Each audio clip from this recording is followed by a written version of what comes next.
व्यवस्थापन। आम्ही ग्रामीण भागातील कचरा बघून व आम्ही जेव्हा शहरी भागात जातो तिथला कचरा बघून आम्हाला आयडिया आली की आम्ही कचरा व्यवस्थापन सारखा प्रोजेक्ट हा घेतलेला पाहिजे।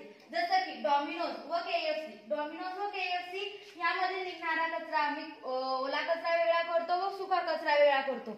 ह्या कचरा आम्ही कंटेनर मध्ये साठवत असतो व तो साठवल्यानंतर वेस्ट क्रशर मध्ये त्याला नेत असतो। वेस्ट क्रशर हे सोलर प्लांटवर चालत असतं।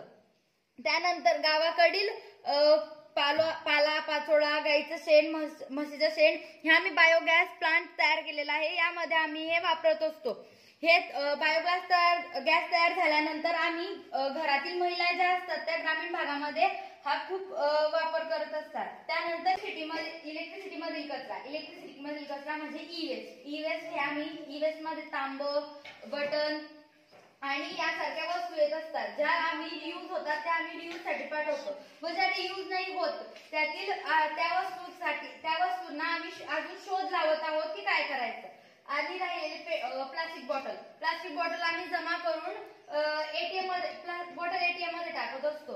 बॉटल एटीएम मधून ज्या बॉटल निघतात प्लास्टिक बॉटल त्यापासून आम्ही प्लास्टिक पेट्रोल हा प्रयोग करत आहोत व आम्ही अजून शोध लावत आहोत त्यावर।